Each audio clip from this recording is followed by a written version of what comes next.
I remember the story like this.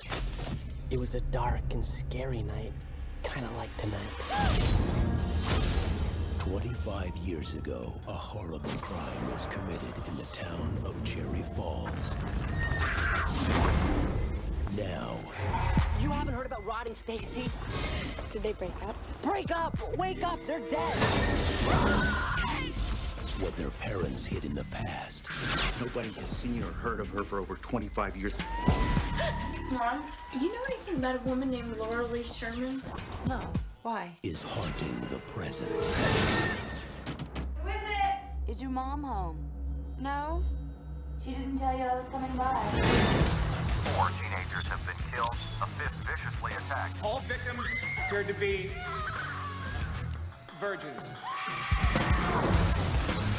Everyone's decided to take themselves off the endangered species list and have sex. I need to ask you a personal question. About how far you've gone, base-wise? Can you go further?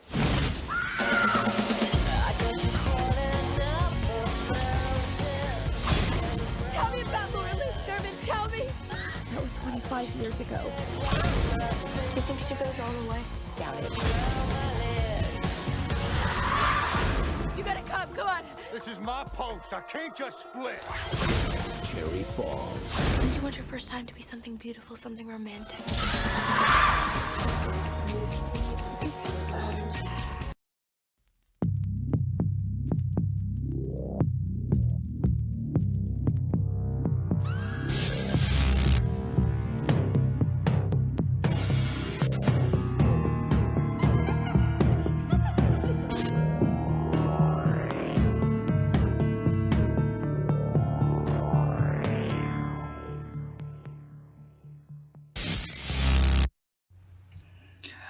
So, who said that Zac Efron wasn't singing? I was saying that I reckon, that he didn't sing in High School Musical. Well, but I do reckon he sings in The Greatest Showman. I don't know that one. Oh. I thought that was Hugh Jackman. It was, but Zac Efron was in it. But I mean, coming from Disney, like you'd figure they'd want all their, teen stars to be able to sing and dance and all that jazz. Yeah, all that jazz. Okay, but we're not talking about singing because this is the Blind Rage podcast, everybody. And I am Brandon Ford. James, who are you? I don't know who I am. I'm still trying to figure that out. I'm uber mega Chucky fan. I can tell you that. Your Sybil. My mother, my sister. That's James, and that's the Thunder from down Tony under. the Tiger, over there. a.k.a. Tony the Tiger, a.k.a. the Thunder from... He corrected me on a name that I gave him, that motherfuck face. Burn. Okay, that's where we are. Vera? Okay. So, this is it's technically back to school month, but I'm not calling it that. No, I'm calling it September of School Scares. So this month, in America anyway, we go back to school. I don't know what the fuck they do in Australia because they're weird, but this is America and we're Christians here. Fuck yeah. Are we really?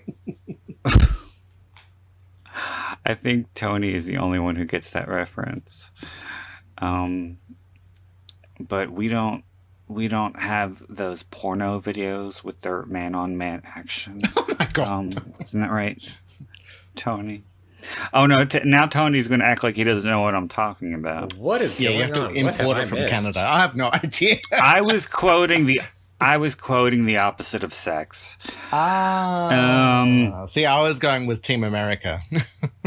God, I only saw that movie once, but it was funny as hell. I've quoted that movie like 3 times. That specific scene. Like the entire line, and Tony has been laughing like he knows what I'm talking about, and now I come to find that he has no idea. Of the Christina Ricci movie. Oh no, Yes. I love that movie, but it's been ages since I've seen it. Okay, well, just be quiet. He's being polite. Let me finish my monologue. Smile and nod. Yeah, I know it's a joke. I don't find it funny, but I can still laugh. Okay. Anyway, it's a September of School Scares month, and to kick things off, we're going to pop the cherry. Heyo. with Cherry Falls, starring the late Brittany Murphy, R.I.P. Vale. Jay Mohr, Michael Biehn, the lovely, sexy Jesse Bradford has a small penis and a small role. No. He has a small role, and I'm sure he has a very large and lovely penis. We can and hope. We can hope. And Kristen Miller has a teeny tiny part as well.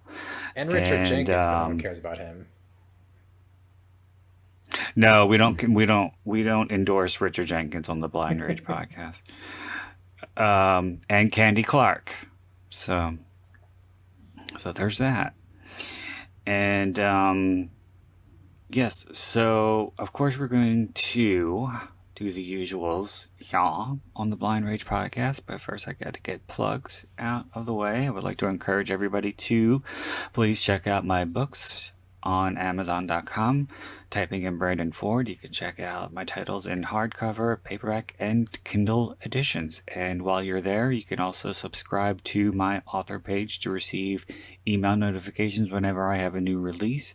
I also have several titles in audiobook format on Audible, which you can easily find by bringing up the Audible app and typing in Brandon Ford. If you don't already, please follow me on Instagram at writer Brandon Ford, on both Twitter and Letterboxd at Brandon Ford. You could also follow Tony on Letterboxd at Tony_the_bear.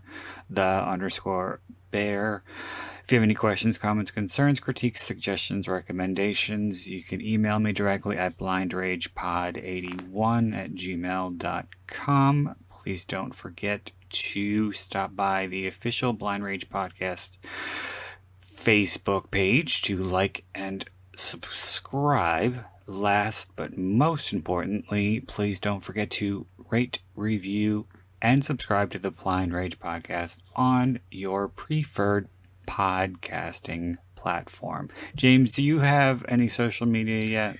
No, but I'm working on it. I'm going through all my photos to put them up on an Instagram page eventually. Nice. I know. Eventually. I know. I suck at it, but...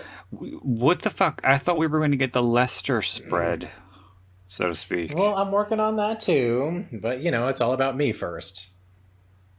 The Leicester layout. Just don't call it more Leicester. That's what Yes, Lester and all of his antics.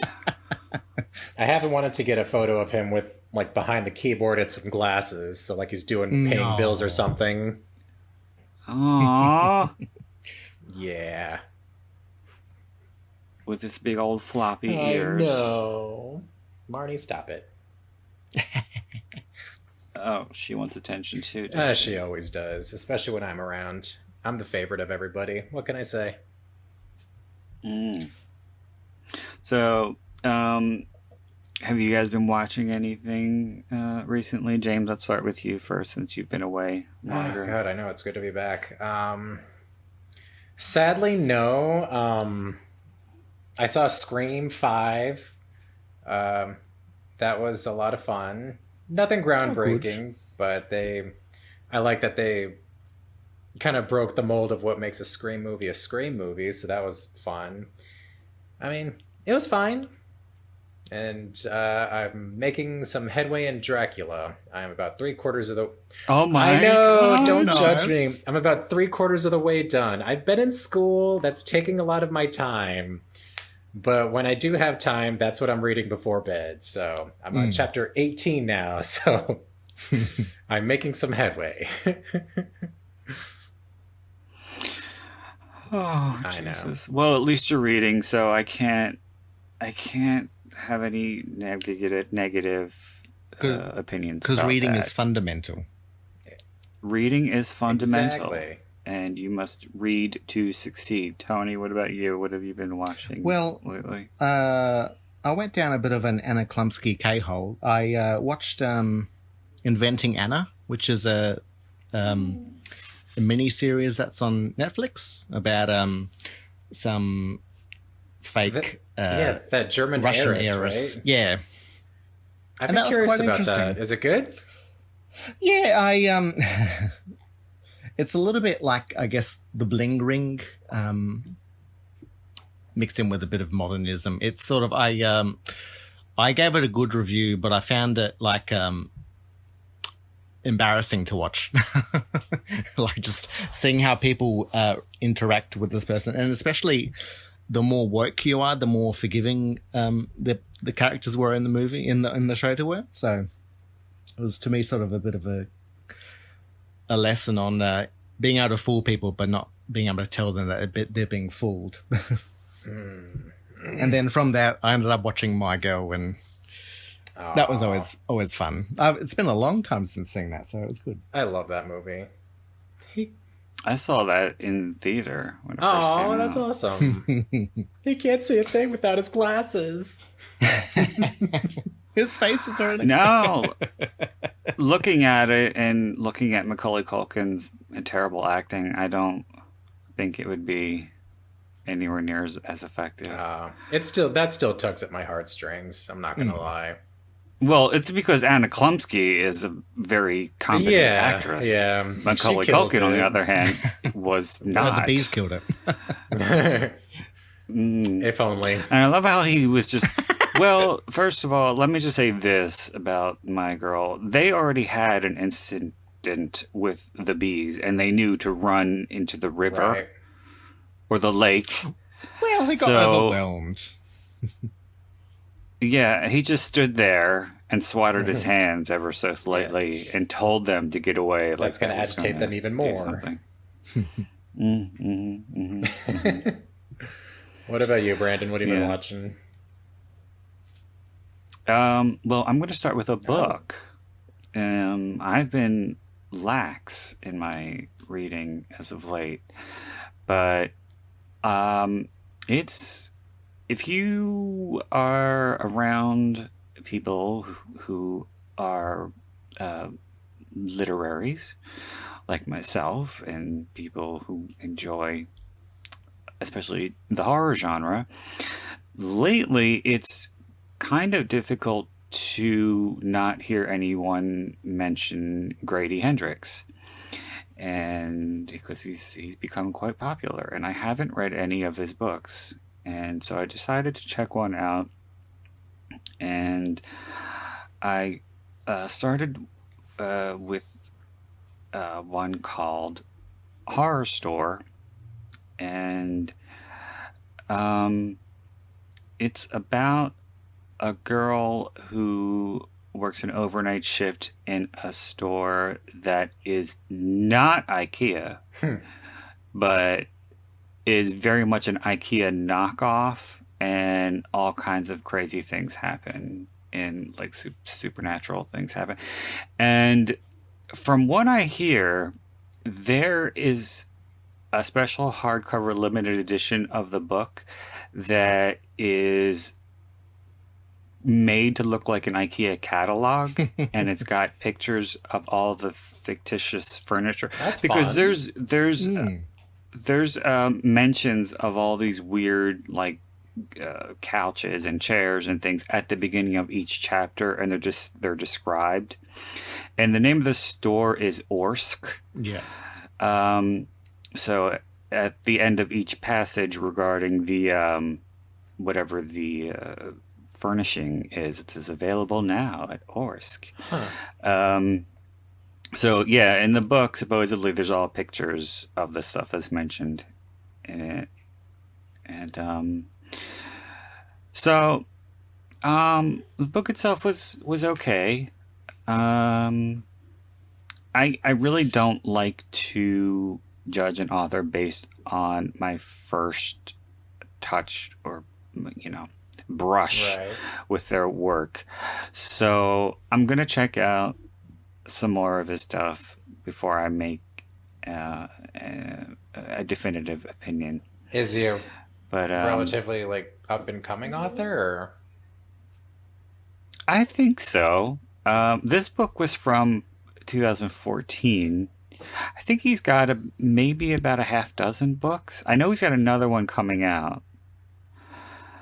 But yeah, I think he's relatively new in the book field, but he's also a journalist, and he's been writing for I think the New Yorker, and he's also had some columns in newspapers. That's cool.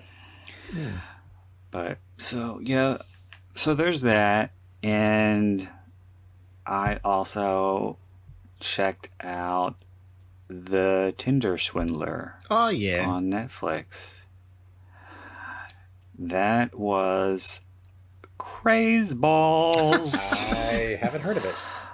It wasn't that well. Ooh. My mum watches Dr. Phil, where they look at catfishing a lot. So to me, it was all very. Yeah, I've seen this before, but it was interesting to watch as well. Dr. Phil is the devil, so I don't mess with that. But it was very interesting, and it was also very sad, because these women, all they wanted was love, and they got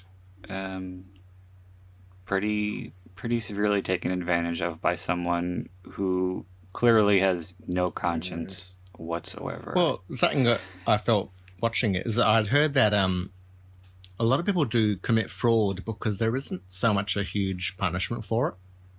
And it was sort of suggesting that clearly not. If you were to go to prison for 6 months but make $8 million out of it, is that such a big cost? And obviously it's not, because people continue doing it. You know, it would really be until they have to pay people back, or the punishment is much longer, that they might stop doing these things. But every day I'll get a message saying that I've got a package that needs picking up.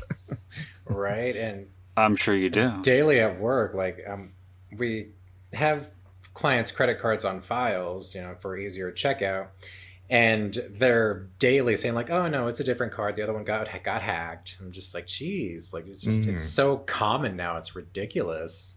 I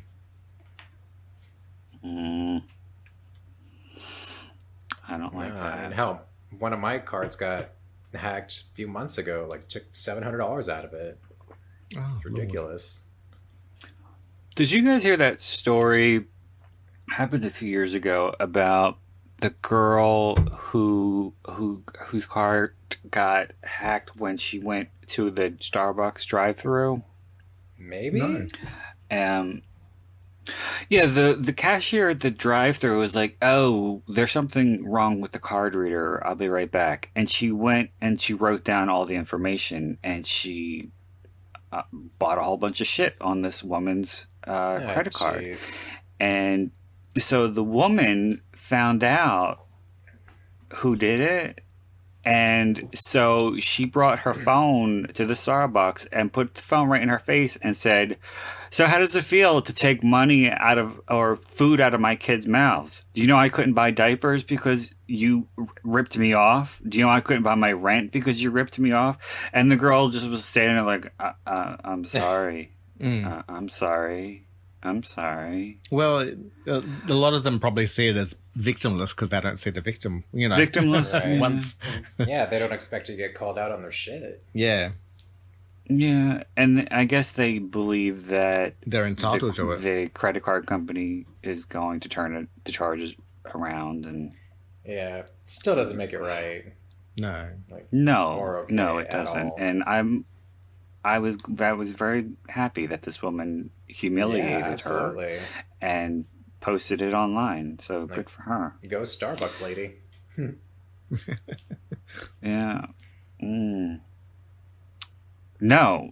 Yeah. The customer. No, not the cashier. Not the employee, the customer. That is what I meant. Let's not confuse things. Yes. Customer.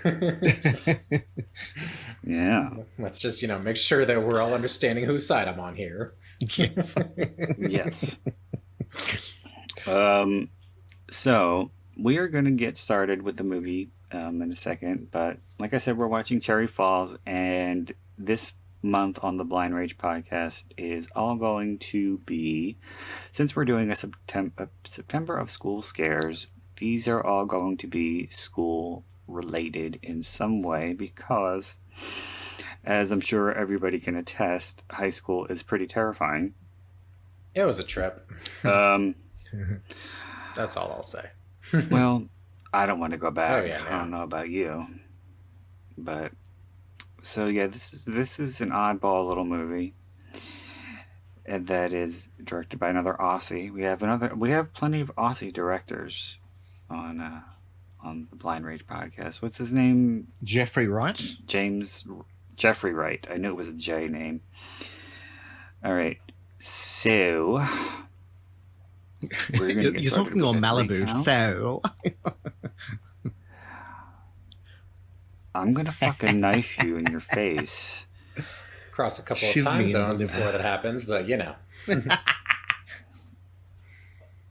Mm-hmm.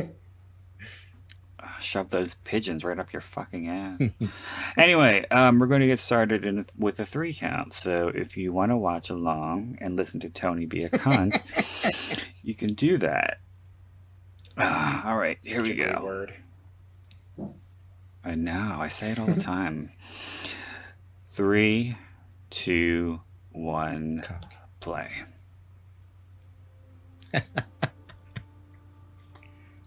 Rogue Pictures before they started doing the slideshow thingy. What slideshow thingy? Yeah, I know what he's talking about. They changed the way they do their yeah, logo it's like a thing. Oh god, what are they called? Like those old pictograms. A reel? Oh, okay. Yeah, like it's kind of like a reel, but it's like in one of those moving picture things. I forget what they're called. Oh, okay. Yep. Like before, like what they had in House on Haunting Hill. I saw that like maybe once, and that was more than enough. Which House on Haunted Hill? I mean, there's so many. The one with versions. Jeffrey Rush. There was a bit where like they had like a basketball player. Yeah. Playing on cards Yeah, because like it flickered through. God, what are those things called? That's gonna bug me now. Anywho, Lisa Loeb was also in that.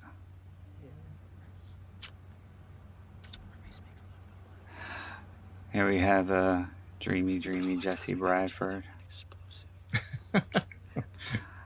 So I was kind of glad he didn't make it. yeah, I think I didn't like his character very much. It was a bit annoying. This whole artsy fartsy storytelling. It's like, really? What are you doing? Well, there's a lot of oddball stuff about this movie because it's a very oddball movie, and I think that's what Jeffrey Wright was going for. He was, I think he was going for an atypical horror film, but at the same time, it is definitely hard not to notice the that it's a product very much of its time, i.e., post Scream. Right. And plus, this was shot in '98, and they took it to Cannes in January of '99. So it played film festivals throughout '99, and then it was going to be theatrically released by USA Pictures, and it was theatrically shown overseas. Yeah, but not in America.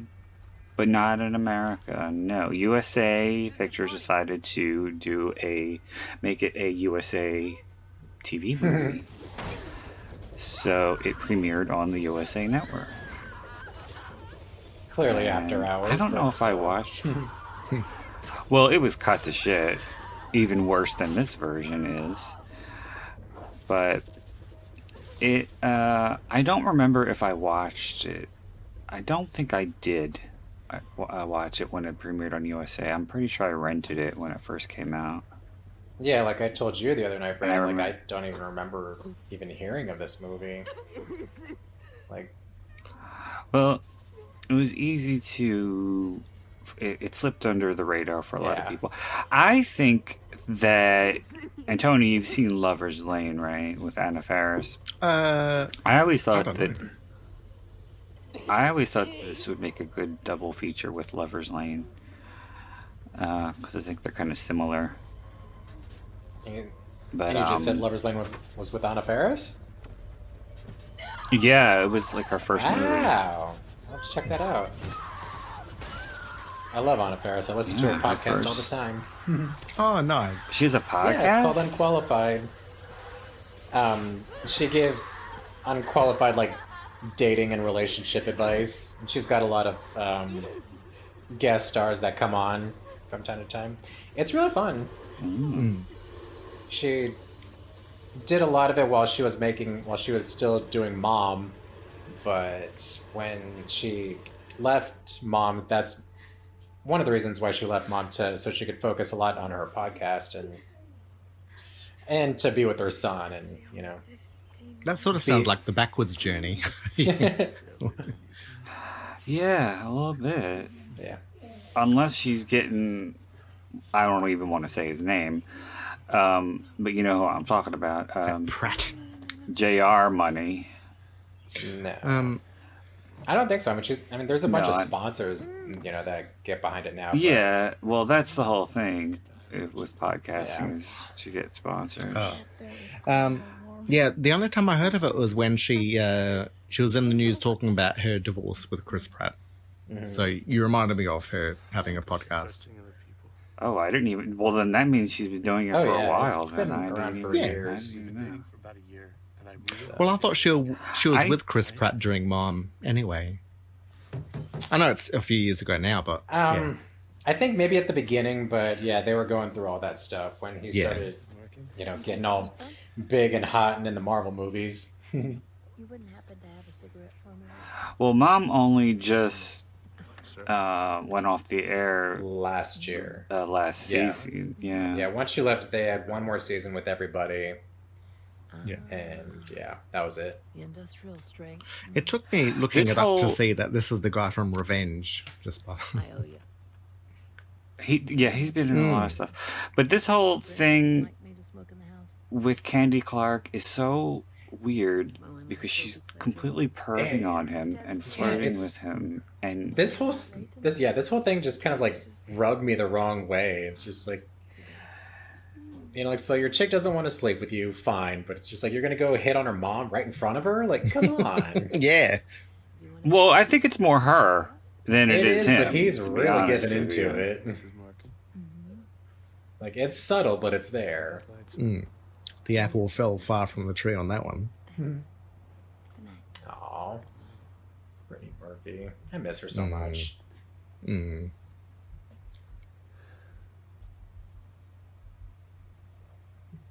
So is this goodbye or good night? She had addiction problems, right? I'm not sure. Maybe because I used to read my sister's gossip mags. I remember she got like anorexically thin at one stage, but maybe a bit of alcohol with prescription drugs, but not like I don't think that's what killed her or anything. Right. No. From what I understand, and I don't know if this is the case or not, but she did have some emotional problems, and she was under exhaustion. She worked a lot, and the press kind of took that and ran with it and created a story about her having addiction problems. Oh, okay. But they just spun their own narrative on it. They spun exactly. You worded it a lot better than I did, but yeah. So that's supposedly what happened, and when she died, she had come down with a really bad flu, but she didn't want to go to a doctor because she was she thought that if she was seen going into a doctor, that it would be yet another tabloid. It would be more tabloid fodder. So she just took some over-the-counter meds, and that didn't help, I guess. And she died because of that. And then it was like 3 months later that her husband died in the same bedroom, and there was never any explanation for it. Who was she married to? He wasn't anybody. I thought he was a kind of producer or something. I think that's what he proclaimed himself to be, but I think he was more just famous for being married to Brittany Murphy. Yeah. And he was a bit older than she was. I think he was like 10 or 15 years. I thought they both sort of died of mold or something weird like... That hasn't been proven, but it's a theory. Yeah. So kind of like a Legionnaires or something. Something. Maybe they were the first COVID. I'm just joking. Oh, God. Bite your tongue. Starting our own conspiracy, babe. I know, right? Well, Jeffrey Wright said that she tired a lot on this movie, and she couldn't go for very long. So, like, after an hour or two, she had to stop. Yeah. I mean, in some of the movies that she's been in, like, she has, like, look at Girl Interrupted. Like, she looked constantly exhausted. And that was partial to the character, but it's just in general, like, I don't know. The only time, I think that even in Clueless, she had that sort of, that druggy, to go with the character. Bit. The only time I thought she was really quite glamorous looking was in Sin City, and she was only in that for like a few seconds. Yeah, I was actually thinking about that after I watched this. Like, as far as like her look goes, just like energy levels, I guess. Like it was Sin City and Uptown Girls. Yeah. Like, because those two movies, she was like really at the height of her career. Oh, actually, I didn't mind Just Married when she was with Ashton Kutcher. That was like silly, but I don't mind silly fun comedy. Yeah. I think I saw like half of it. I enjoyed it. I always loved Brittany Murphy. That's why I still watch King of the Hill. Oh, yep. The whole school is buzzing with that music. Well, the director said that he didn't come right out and say it, but he suggested that she had plastic surgery around the time of Sin City. Really? To conform to what Hollywood wanted. But I mean, Sin City, she was like barely 20s. Well, it doesn't necessarily mean that she got plastic surgery because she was getting older. Right. It was to look a certain way. Have a certain look. Yeah, and he said that he noticed it right away when he saw Sin City, and it made him. It kind of depressed him because he was very he thought she was quite beautiful here and thought she was perfect the way she was, and it kind of depressed him that she had fallen prey to the Hollywood machine and conformed to what their idea of beauty was. And it's sad because it's an ongoing thing with actors. And plus, she went blonde too, and being brunette was what made her kind of stand out, because she wasn't the typical ingenue. Yeah. I mean, me personally, I think she pulls off blonde really well, but yeah, natural brunette, yeah. Yeah, she was a pretty blonde, but got lost with the other blondes anyway. Yeah. Maybe we'll all feel better if we talk about our lost classmates and how we feel. Now, I'll just say I'm not a fan of Jay Mohr. I don't mind him. Jay Mohr. Oh man. What is your issue with Jay Mohr? I don't know. I don't know. Thank you, Mom. I think maybe when he first was getting noticed, I think I was sort of confusing him with Owen Wilson as well, or like. I could see that. I No, I can't at all. Not in looks, but I think they're sort of playing similar characters. And they've got a similar, like, delivery. I don't know. I don't hate him. I wouldn't not watch a movie because of him. I think this is actually the one movie I don't mind him in.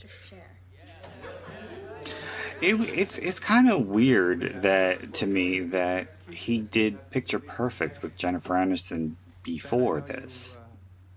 I don't think I ever saw that one. This would, I mean, it's cute. It's a paint by numbers romantic comedy. But it's cute for what it is. But it's just odd to me that he did that before, because this seems like the kind of movie that he would do before he would be in big movies with the likes of Jennifer Aniston. And he was also in 200 Cigarettes. When was he in before this? Deep Impact. Oh, Deep Impact was like mid 90s. That was like 98. Okay. I might have been earlier than that. I think, wasn't Miko Hughes in that one? I don't think so. I think so.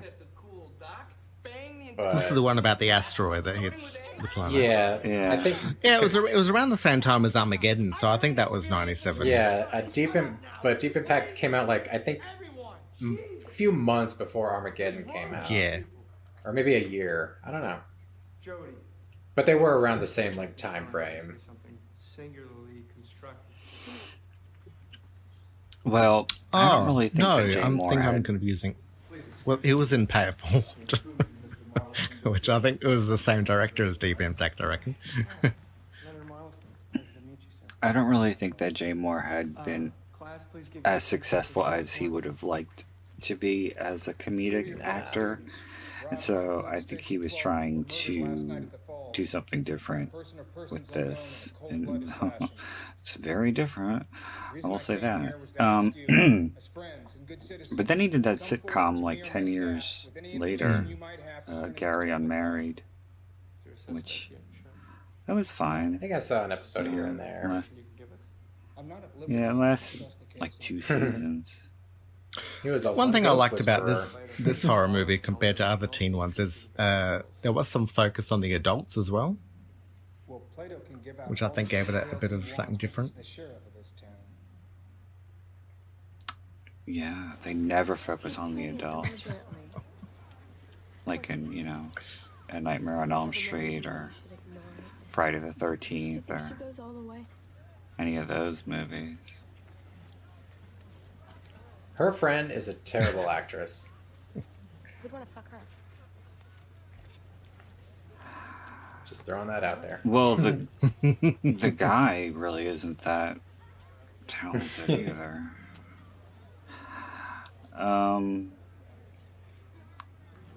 But I have to talk about the gore in this.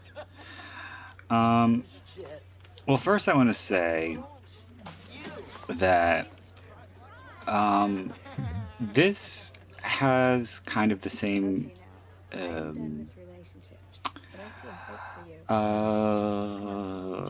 issue, I guess, that the Mutilator had, where it had to be cut to shit in order to get an R rating, and then the cut footage was lost for the Mutilator, and the director of the Mutilator said that he didn't think that it would ever be found, a complete version of the movie would ever be released, but it did. And so the Mutilator fully uncut with all the gore has been out for a while. But Jeffrey Wright had said something to that effect, that he believes that the footage is out there. He just doesn't, he has no idea where it is. And he doesn't believe that footage gets lost, it gets misplaced. So he thinks it's in a warehouse somewhere and that it might be unveiled at some point. But this movie was very, very heavily censored. All of the deaths were trimmed. And from the beginning, Jesse Bradford's death scene, that was cut a lot. The rape scene of the Laura Lee character was cut a lot. But the scene, of course, that was cut most heavily was the orgy scene. Because, well, I hate this part because her fake laughing is really cringe. What was written in the original script for the orgy scene was during her chase, she was going to be chased around a bunch of sheets that were spattered with red, with bodies writhing underneath. So, like, all the kids were, like, all the cherries were being blood popped, on the sheets. essentially. Yeah. Blood on the sheets. But Jeffrey Wright didn't want to do that. He wanted everything out in the open. He wanted it full tilt orgy, and there was meant to be nudity galore. Well, I mean, there's only so much you even can do. I mean, even nowadays.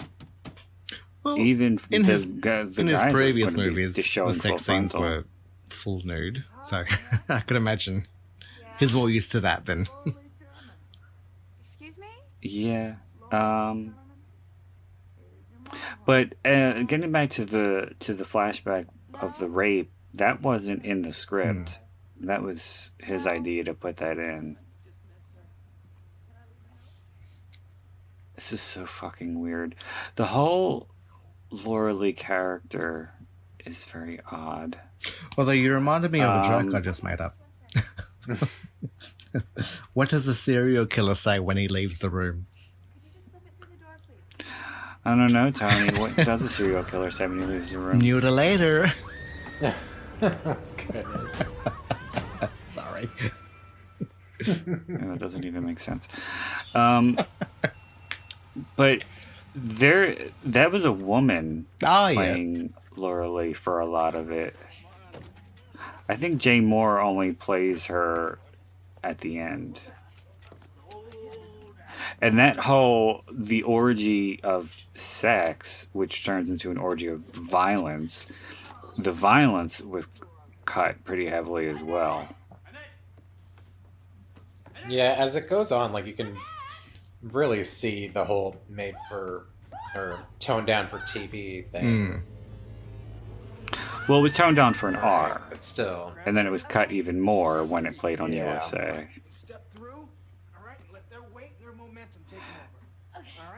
And the scene with the cop that gets his head split in half. You don't even see. Yeah. You don't even see Jay get killed. Yeah, they really, really hacked this one to shit.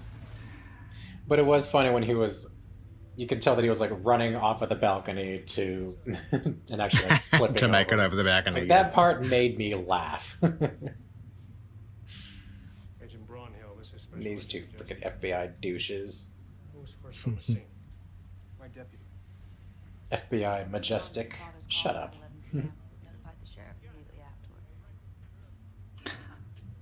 Well, there was a joke that was intended with the principal's name.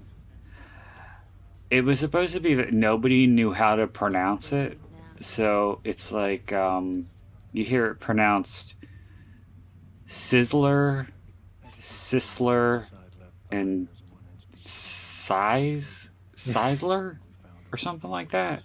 So you hear it pronounced 3 different ways, and that was what I don't know if it was in the script or if it was Jeffrey Wright's idea, but when they did test screenings for it, the audience didn't get it, and on the note cards they were like, okay, you made a mistake because the actors didn't even know how to pronounce the principal's name. Apparently the script was more comedic and the director wanted it to be darker. That's true. I can see that. And the whole orgy scene with the kids was the impetus for the script. The screenwriter said, I really want to write a movie with a full teenage orgy. Well, that seems very and Polanski. he came up with the yeah, a little bit. And he wrote the rest of the movie around that whole sequence. That's kind of disturbing. A little bit. Sort of like saying, I want to make a reason for kids to have sex. Yeah, it's just kind of like, what are you subtly telling kids here, movie? Come on. How far you going? Like, find any reason you can to go get laid. I mean, yes, you're teenagers, you're going to have sex at some point, but just to force yourself upon it is just, I don't know, kind of wrong. Morally. Yeah, I mean, I felt, as I was watching it, there was a scene where I felt kind of bad for the Shy Kids, because I could imagine them not losing their virginity just because people want to have sex with them anyway. Right. And so it's sort of like... You mean like DJ Qualls? Like, who the fuck? Yeah. I would rather die. If it meant being killed by Jay Mohr in a wig or having sex with DJ Qualls, I'm going to take Jay Mohr in a wig cutting me in half, because I wouldn't go anywhere near him.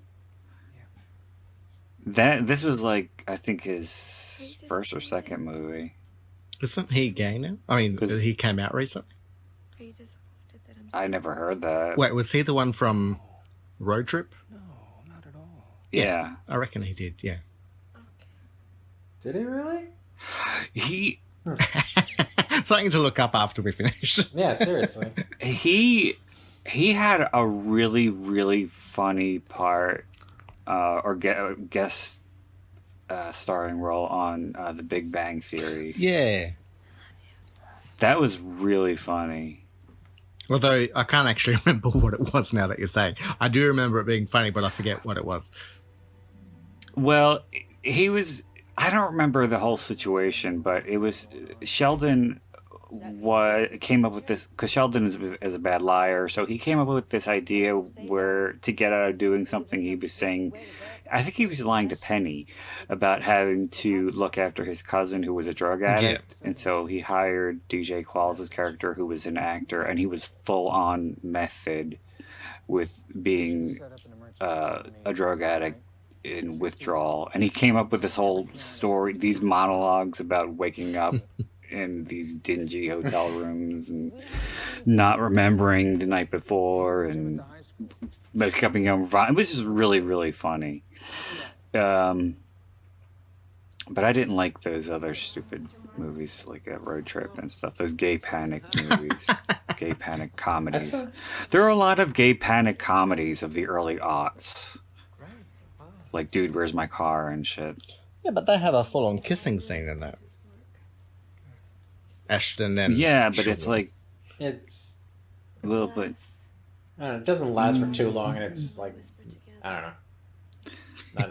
Not even non-sexual. That hot. Because, yeah, Sean William Scott. Whew. Right? Oh, my.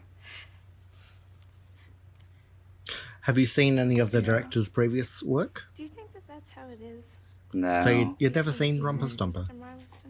Maybe. Everything dry. Like, I know that name. I don't know.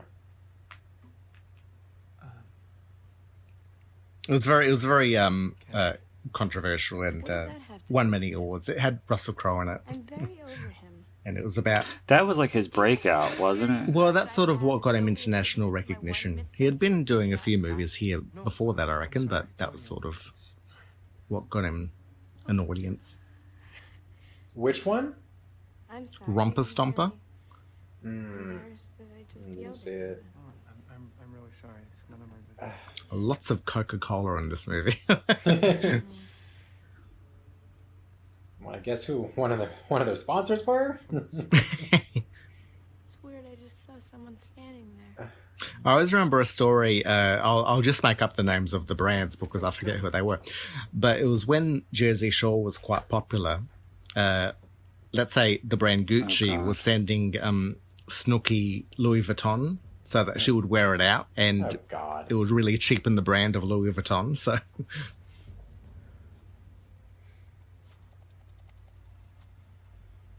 Yeah, Louis Vuitton, and you're gonna give your stuff to a trashy show like that? Come on. no, that was the point. Is that it was Gucci doing it, like to make the other brand look crappy. Ah, jeez. That is kind of clever, I will say. I never watched that show, and the situation or any never did Pauly it. D, none of them. Never did anything for me.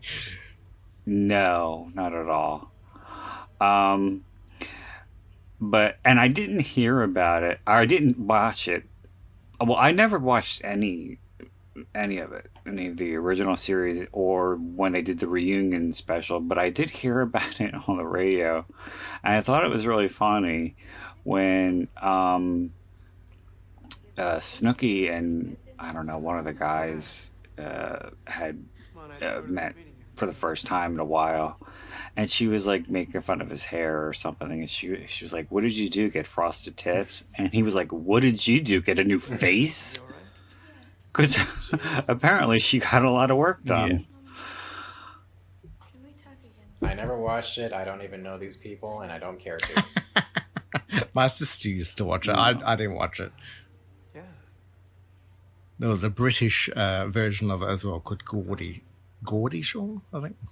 Run. There's a gay porn parody called Jersey School. Ooh.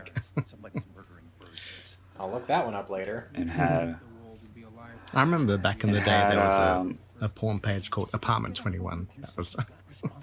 Get your hands off me. Don't talk to me. I can't remember what the but they had a guy who was supposed to be the situation, but he was the stimulation. What? He was hot too. He was hotter than the situation. Well, that doesn't take I can't much. remember his name. He had a face That's like true. a catcher's glove. He did. I did not think he was cute at all. He had a good body, but yeah, the face was. He was a Mel Butterface. Well,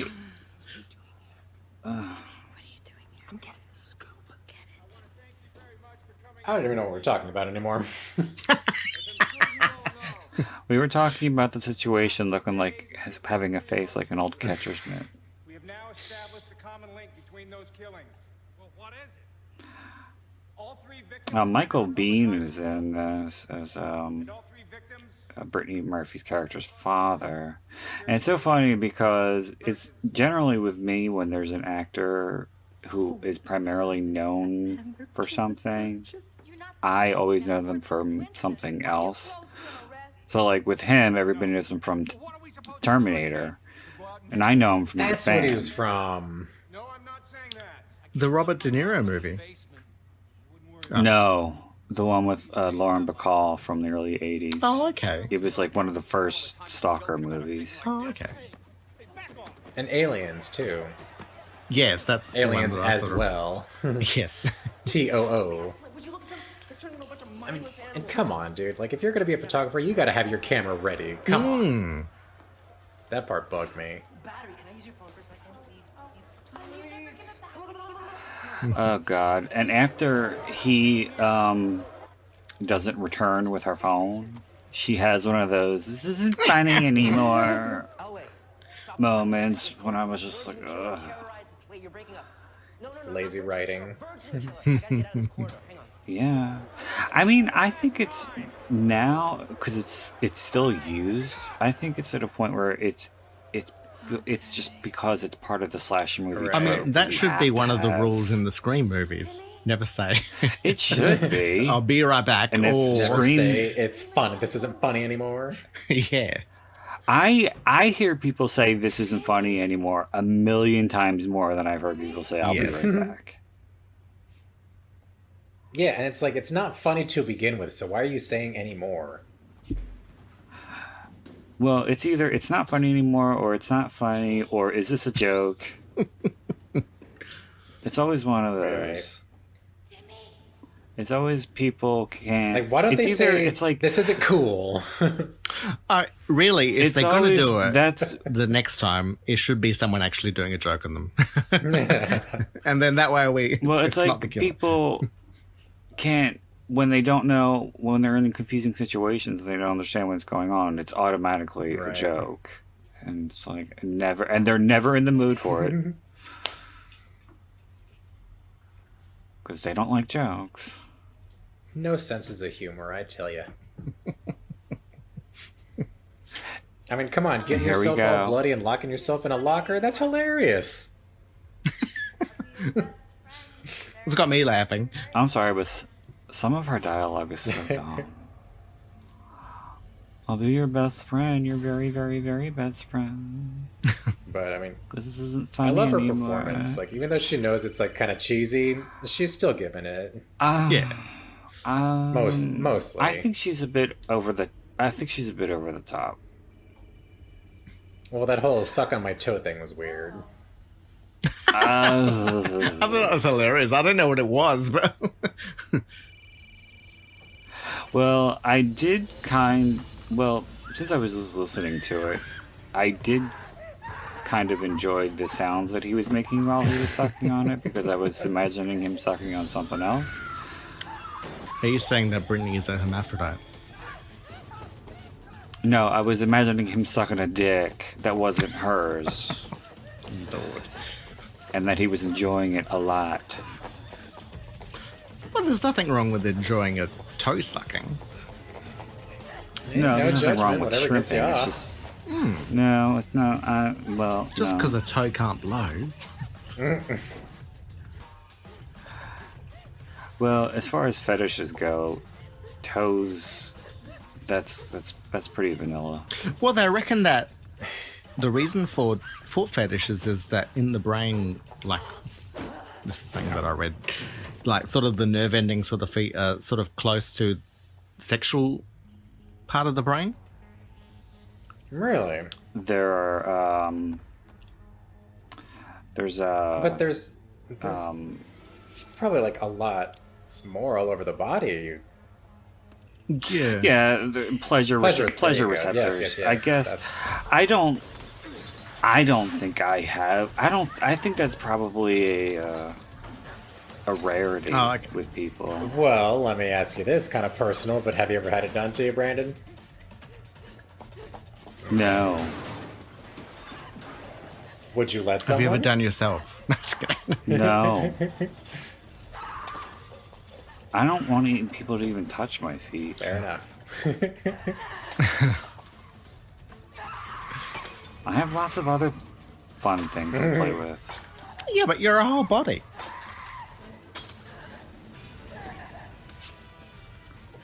This kind of goes on a little too long. Every And the director even said, I think that she threw every single breakaway glass I would. beaker Right? Get the fuck away from me. in this room.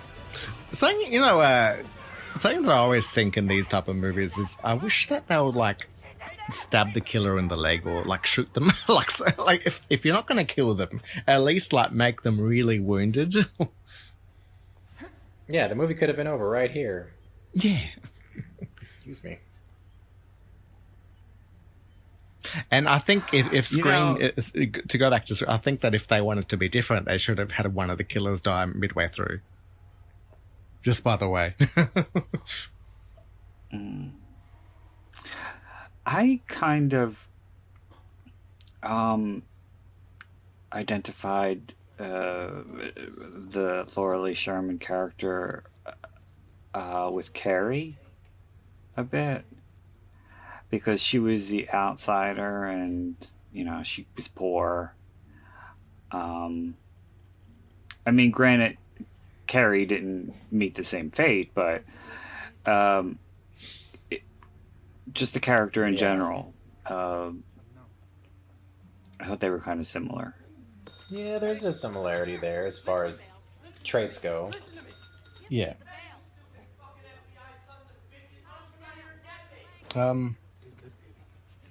This is a beside question, but Brandon, do you know if Stephen King accepts like fan mail? Well, there's an address on his website. Oh, okay. I was listening to some music, and every time I listen to it, it makes me actually think of him. So, and I wanted to ask him a question. So I'll see if I do one day. Oh, email? Yeah. Not email, but like a PO box or something. Yeah. Well, there is a PO box on his website, and I sent him a book. Oh, that's nice. One of my books. That's cool. Did you get any response? No, I really wasn't expecting to, because he probably gets heaps of books from authors. Yeah.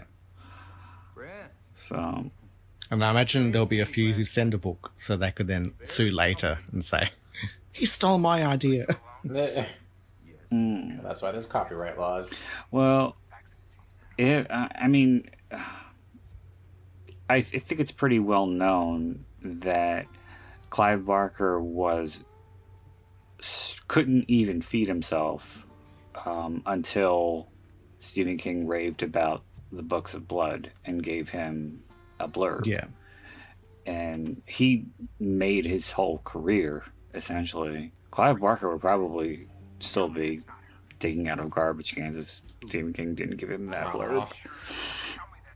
And I'm not saying that Clive Barker isn't talented. It's just, it's very, very difficult to reach that upper echelon in the literary world. Well, even I was saying to you before is that the reason I got into Yellow Jackets is because of a good review from Stephen King. There you go. Hmm?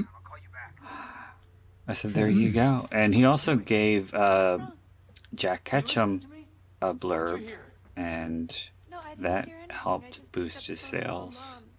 I couldn't figure out how to get a line out. That's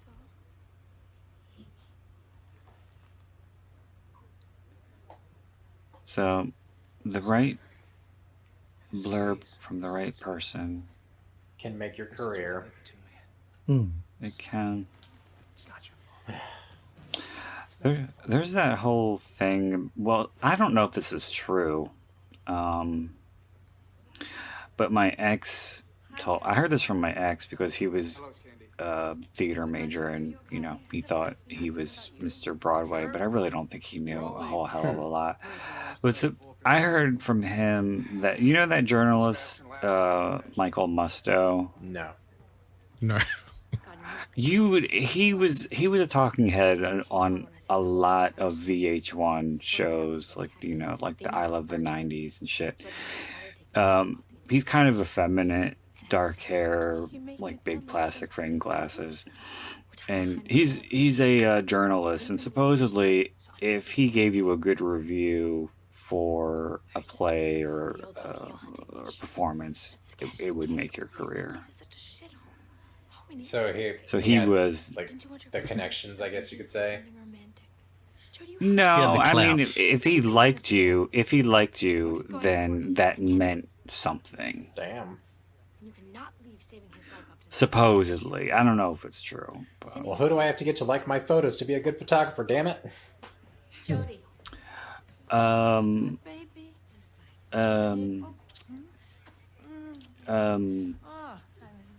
I keep trying to think of names, but the ones that come to mind are dead. I appreciate the thought, though. I'd say Charlotte, but I can't remember her last name. So. Do you develop your photos or just have them digital? Just digital now, but once I start taking the classes at Texas State, I'll probably be doing some actual darkroom developing, which I would love to learn to do because I've always wanted to do that. Yeah, it's good fun. Would you consider doing like an exhibition or something? It's crossed my mind. Like the more that I'm in school, like the more I'm just like wondering what my opportunities will be, you know? Yeah. Because yeah, I do love that idea of like having some kind of show to get my stuff out there. I don't know how to go about it yet. Yeah. You know? Do you have like any like fringe festivals in Austin? Oh wait, is that where you live? Yeah. Yeah. Yeah, there are. I don't, like I just said, like I don't know how to go about it just yet. Like I don't, like I haven't. I've toyed with the ideas. You don't know whose I shoulder haven't to tap. really Yeah. researched it in better detail yet. Yeah. You know, to like formulate a plan to get stuff out there.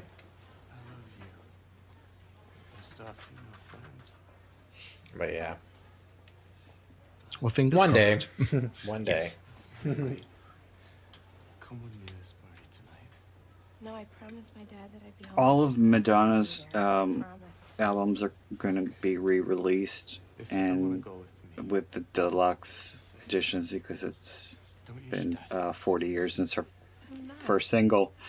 And there's this podcast that has been dedicating each episode to the era that the album was released and talking to professional photographers, and they explain how the designs were put together and how different it was to do photo shoots before Photoshop, and how difficult it was just to put her name and get the typeface on the album, because you couldn't print it on there with computer. You actually had to have it. You had to layer it. Yeah. And the way that the lighting had to be for certain things, and the cover for True Blue in particular was very, very intricate. Right. And that makes sense just because, you know, the lighting and the film that they used, even just everything made a difference back then. Like everything and the filters, all that so stuff. Spoiled now that we don't appreciate the old school stuff of it. Dennis asked me today. And some of the titles or some of the track listings, like on True Blue, were handwritten, and it was so difficult to get them onto the album itself because they had to be written a certain way with a certain type of ink and on a certain kind of paper. It was just very, very... Photography in general was very, very involved. Like, but the things that you could do now with all these different apps and filters, it's so much easier. And I don't know, like it's what I want to do, but it's hearing all that and just like I can see how a lot of the magic and creativity has kind of been taken out of it. You know. Well, I feel like it would make me want to do it the old style, but you'd only get appreciation by the people who know that old style. Right. Well, just think, like, before Photoshop, if you wanted to crop someone out of an image and put them into a different background, you had to use an X-Acto knife. Right. So... And it had to be precise. It had to be precise, and some of them,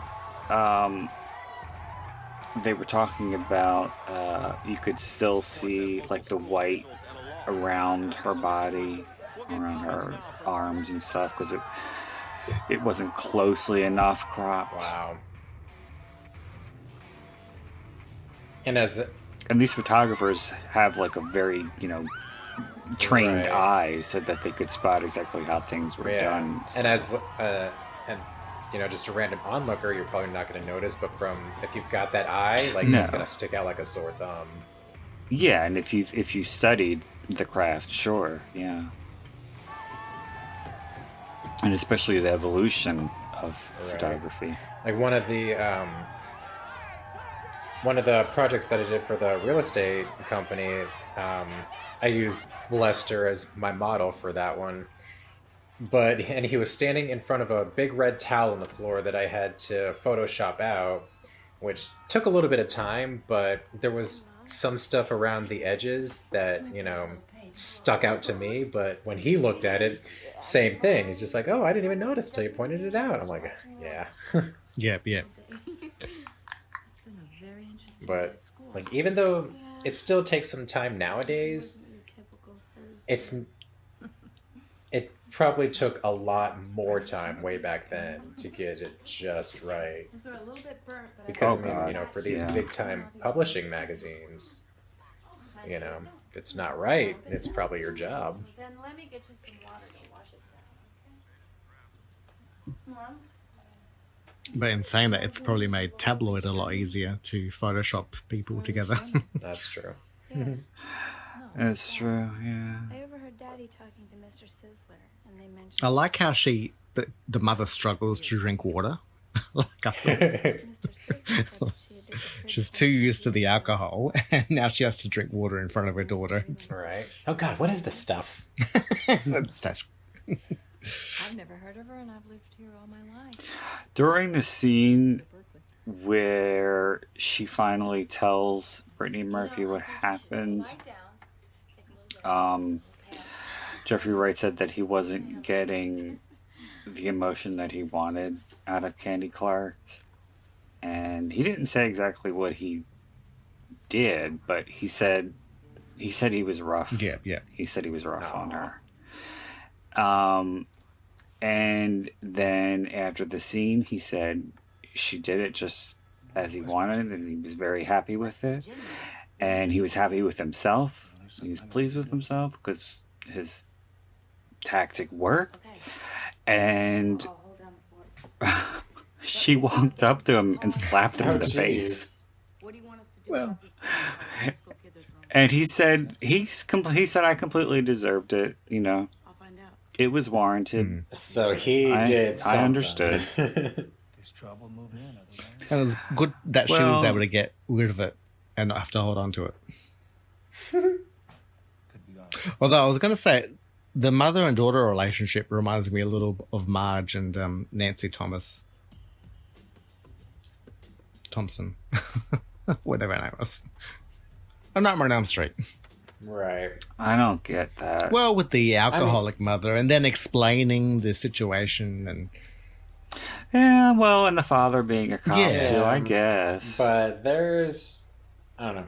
This one's a little more... And there being a secret, that they're keeping. Yeah. Okay, all right. Thank you. That was like pulling teeth. I get you. But You the make whole a lip bloody kissing, girl. but the I'm whole picking lip up kissing what you're thing with the throwing mother-daughter down. just freaks me out. Yeah. I know, I haven't kissed my mother on the lips in a long time.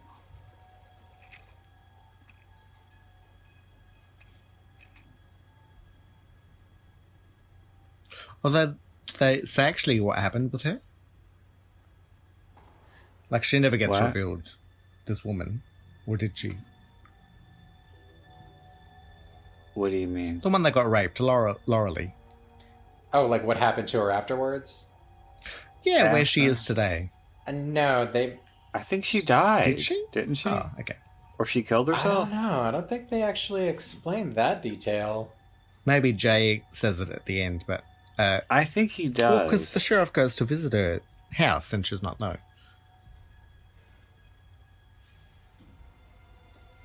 Oh, I don't like how she walks this way. Look yeah, around. I know. It's just like, why are you not going to look behind you? Yeah, I know. Come on.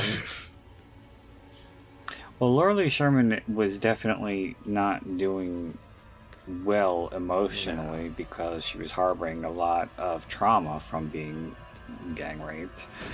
And she took it out on him when he was a little boy. Johnny Rapid survived it. Who? Nothing. Johnny. Who did you say? Did you say who I think? Seriously. Johnny Rapid. Does he have a troubled past? No, how he gets gang raped in multiple movies. Oh. Well, he's getting paid for that. Like thousands of dollars. Oh, well. Yeah, it's funny that Okay. men can make more doing gay porn than they can straight porn. Did she identify them? Here. Yeah. And why weren't As it should be. They were from good families, stars of the football team, that kind of thing, and she was just this loner. Well, because the audience for straight porn is straight men, and the men in the scenes are there just as props, essentially. The straight guys aren't looking at the guys, supposedly. Well, it's there. I don't know. I can never wrap my brain around how a guy can claim to be straight yet enjoy the money shot so much, especially when it's a facial. Right. You sound like, did you ever watch Joe Exotic? No. Like, he was saying, he was quoted as saying, "Oh, when you're watching porn, do you like it when the guy has a big dick or a small dick?" And the guy says, "Oh, I like it when he has a big dick." And so Joe says, "Then how straight are you really?" Right. I mean, come on. Try to convince someone to come on. You said that there were 4 men. I don't know. It's just weird to me. If you're looking at a close up of a penis ejaculating, and you time it so that you can ejaculate at the same time, which is what a lot of straight guys do. I think there's an element of vicariousm. Yes, I get that. There's whole, this is, if this was me, this is what I would be doing to her, blah, blah, blah. But I do see your point. He was sick. Like, mentally, it's just like, come on, when you think about it on a psychosis level. What happened? And the guys in straight porn have gotten hotter, too. They're not all slubs like Ron Jeremy anymore. Like, I don't think straight guys will be watching porn of women masturbating themselves. No, or lesbian porn either. See, that's what I've always said. I identify as homosexual, so I am sexually attracted to men. So if there was a woman in the scene, I would have a problem with that. that would not work for me. But then there are guys who identify as being completely heterosexual, yet they like to look at naked men. Yeah, and they'll watch a full hearing men, 2 guys, 1 girl scene. Like, how does that? Yeah, 2 guys, 1 girl. That's even more. I find that even more a sword fight. Yeah, and like with the DP, when the girl's in the middle and like the balls are touching, Right? it's like there's some physical, touching going on there. Like, yes, and I've never experienced it clearly, but I've heard that if you are doing a DP with a woman when one is penetrating her vaginally and the other is penetrating her rectally, the guys totally can feel each other. Their dicks are rubbing up against each other. Yeah. That's so weird to think about. I swear, the conversations we have sometimes. I know. There's a wall there, but it's a thin wall. Like it's literally probably paper thin. It's like a sheet of leather.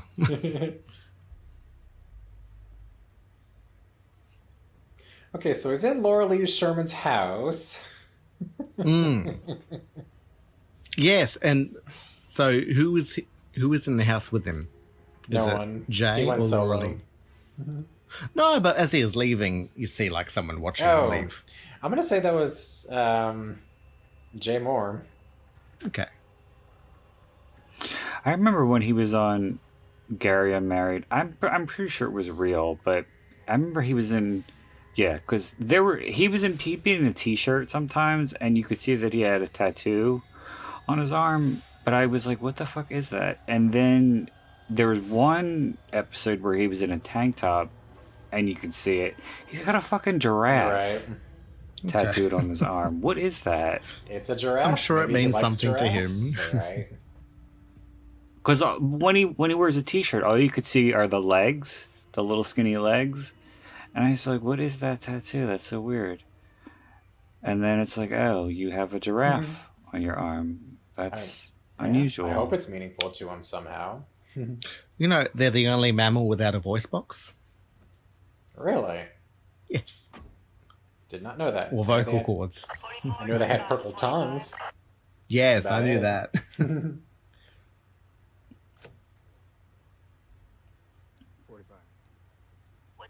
What's 20?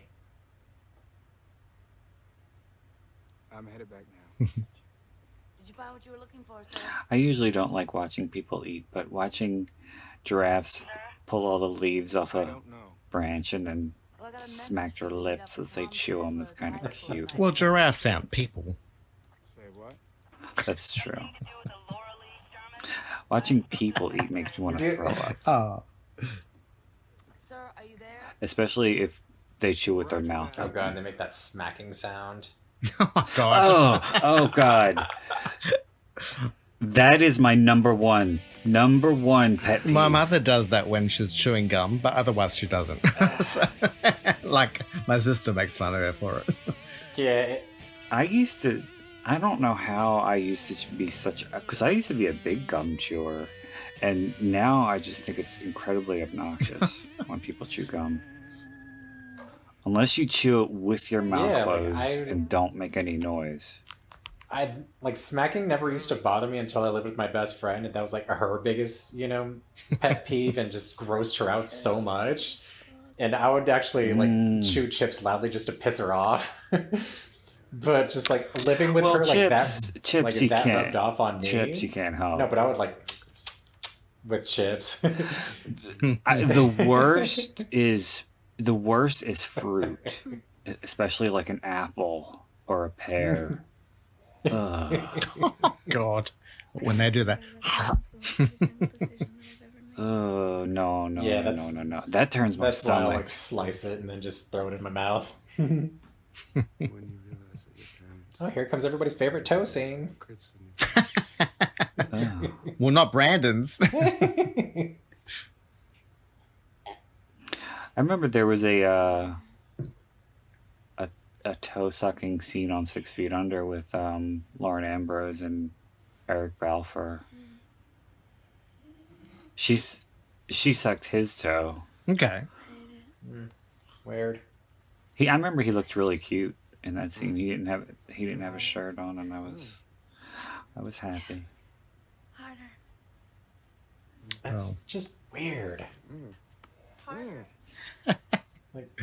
It just reminds me of Fergie, if anyone knows that story. No. I was enjoying the noises that he was making. What happened with Fergie? Now, I'm talking about the Duchess of York. Oh. Sarah Ferguson. She had pictures of her sucking, I think, Prince Andrew's toes. Something.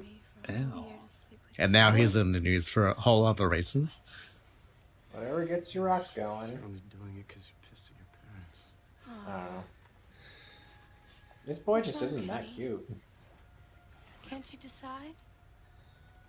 It doesn't have to be this Yeah, her sexual aggression comes out of nowhere, but... Right. Don't you like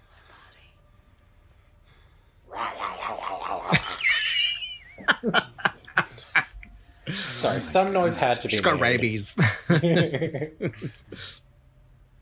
Yes, y'all can always count on me for the weird noises.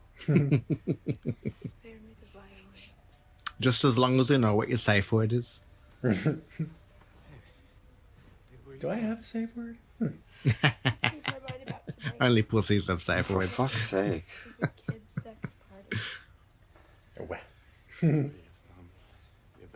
Everyone should know their limits. Yes. Yep. Like Mr. Marston, maybe. Oh. Where did that come from? You're hanging out with them. I don't think I could have a safe word, but definitely like a safe tone. So like if I'm saying no, like that's fine. But if I say no, yeah, when you say it with like force and intent, stop it. Yes. Right. Actually, oh no, in saying that, I realized that I have, when I'm in pain, I actually click my fingers. And I realized that because when I used to be a bus driver, and whenever I get annoyed, I just sort of like, instead of yelling or anything, I just snap my finger. And then one time I was at a physiotherapist, and he was giving me a really painful massage, and like I suddenly just snapped both fingers without even thinking of doing it, and he's is that all right? And it's like, no, you're hitting me. Aww.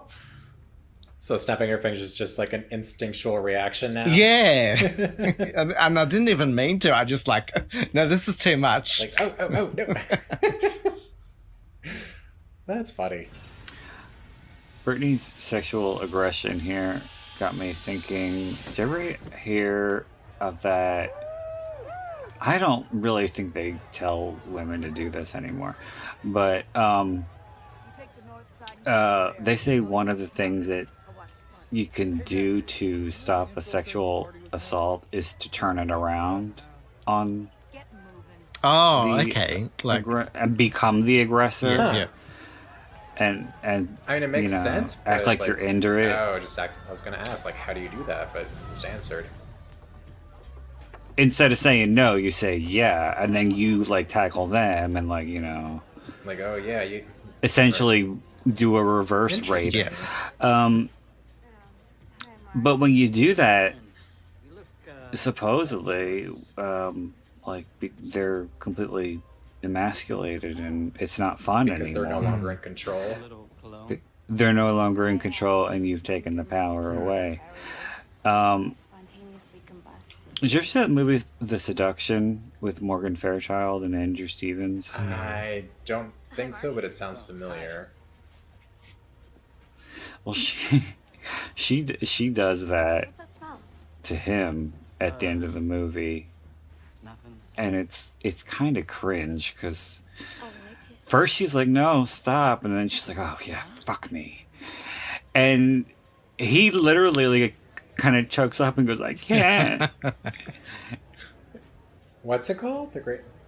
The Seduction. The Seduction.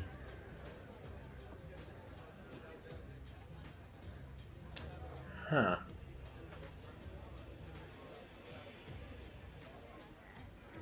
It sounds familiar. Oops. If I did see it, it was a long time ago. You like to dance? Well, it's like from 82. And what I never understood about that movie was I can't remember the guy who played her love interest, but he was shovel-faced. Oh my God. He was not an attractive man at all. And you got Andrew Stevens stalking you. Yes, please. And that was Andrew Stevens in his prime. Okay, you can have my CDs. There's a scene in the movie when she's taking a bath and he's watching her in the closet masturbating. And she's horrified. Oh, wow. I'd be like, do you want to come in? Oh my God. The tub with me? Like, it's a big tub. I can help you with that. It's fucking Andrew Stevens. Are you kidding me? Looking at his IMDb. And she was horrified. I kind of had similar thinking of Marky Mark and Fear. Yes, I know you did.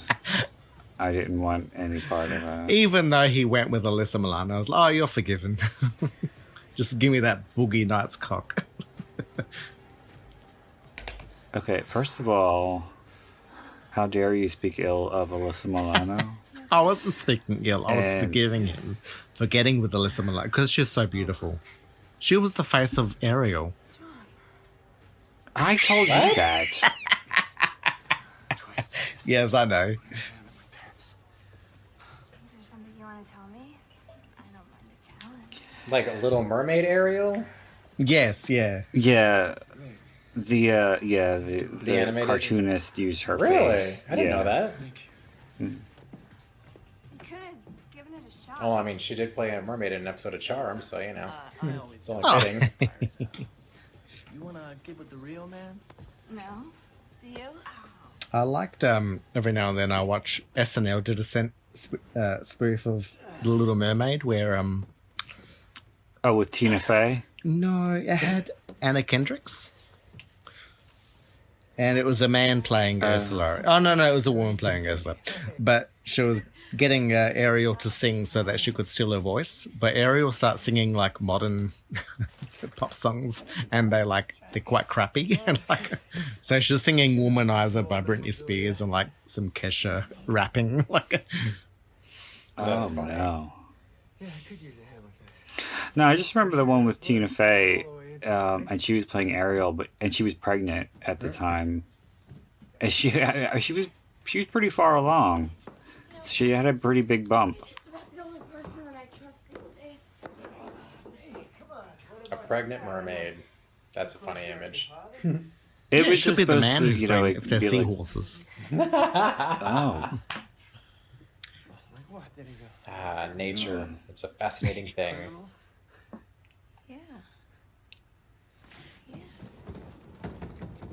What's in there? I want a big trunk.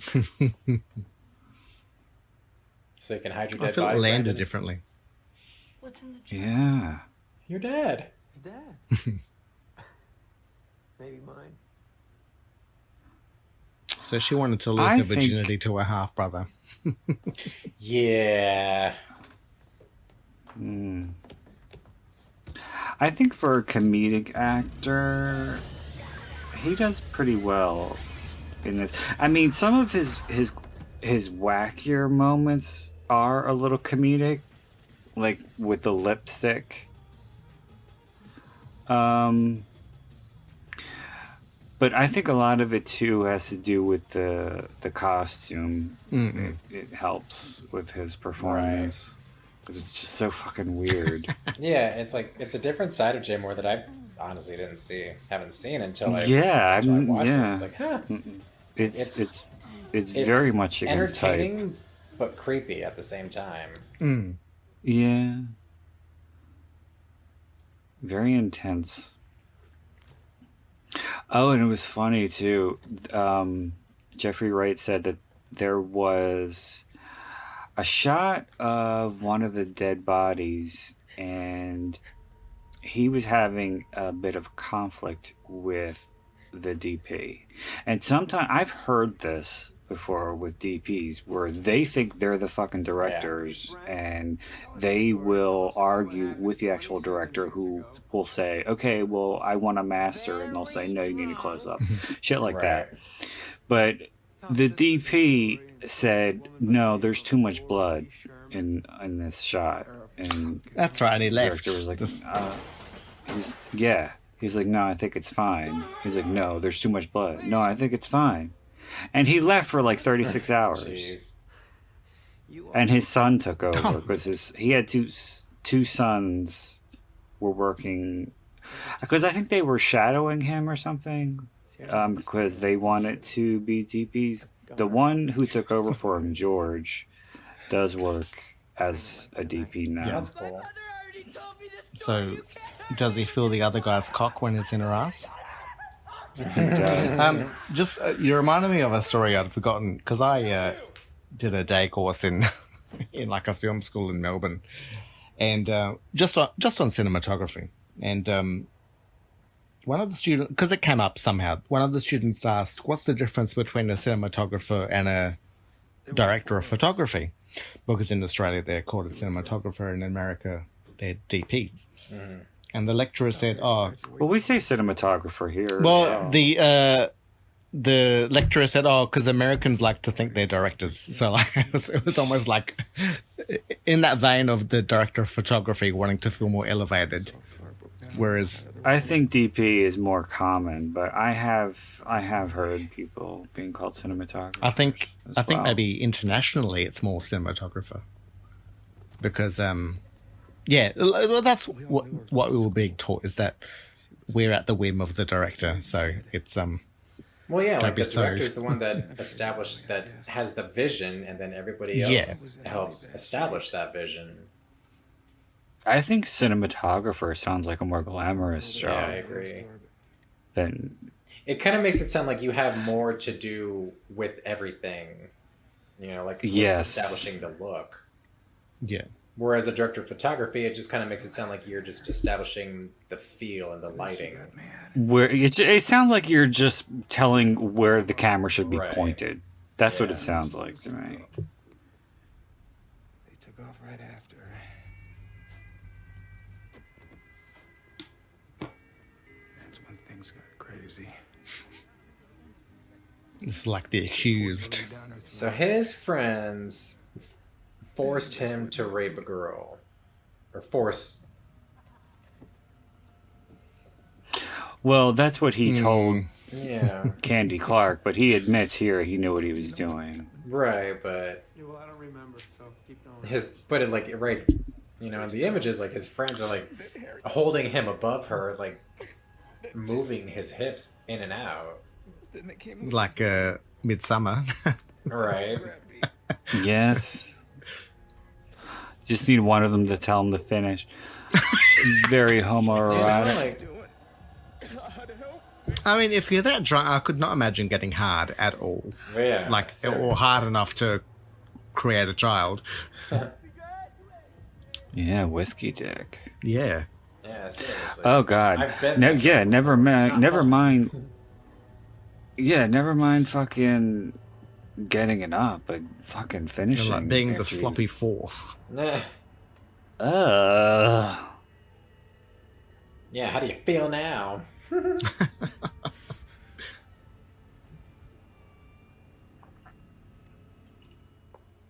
That's another thing too. God. That's another thing too that I think is questionable with guys and their sexuality when straight guys like take turns with a girl, and they're just standing there it's like waiting their turn. Yes.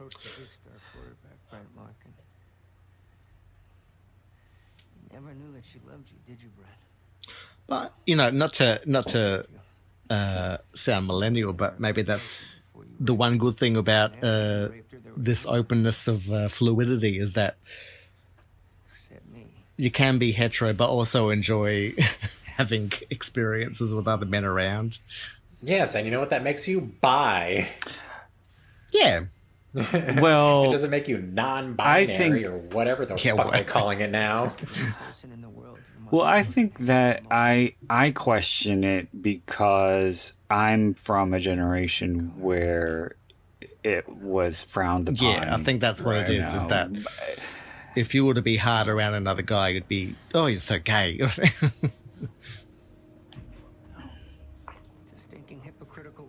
Yes, and I feel like the heterosexuals who look down their nose upon me also had homosexual tendencies. So with, you know, getting back to straight porn and all that stuff. Well, I remember many years ago I was a judge on a short film competition, and we had an entry from Greece, it was a very strange entry, but it was just a guy talking and he had some clips, but he was suggesting that gay bashings are a form of sexuality where the straight men are involving in a sexual act because they're doing someone to something in a sexual state.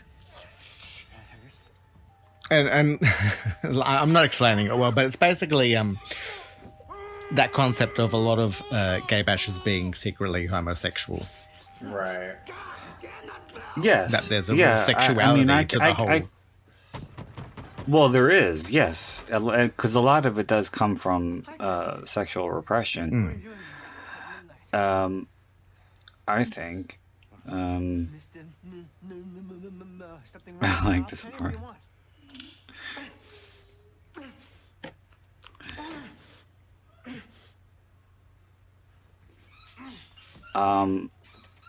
Yeah, because there was a character on 13 Reasons Why who was gay and very repressed and did some pretty horrible things.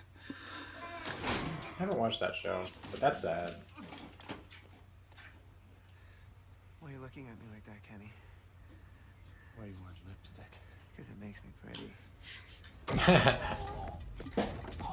Right in the gut. Oh, I meant to ask earlier, because we're returning from spring break, was there anywhere you would go for summer holidays in your school time? I used to go to Jersey Shore. Oh, nice. Wildwood, New Jersey, baby. What is the Jersey Shore like? Lovely. What is the Jersey Shore like? Is that your nearest beach?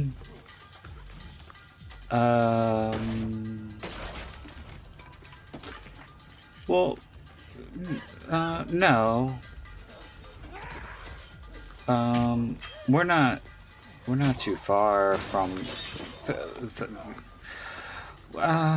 This is a simple question. Big B, yeah, I would say the Jersey Shore. Yes, this is the closest beach, but there's also Atlantic City, and I guess that technically counts as the Jersey Shore since Atlantic City is in Jersey. But North Wildwood was where we would always vacation, because it's kind of like Atlantic City with the boardwalks and shit, but Atlantic City is more for adults. Yeah.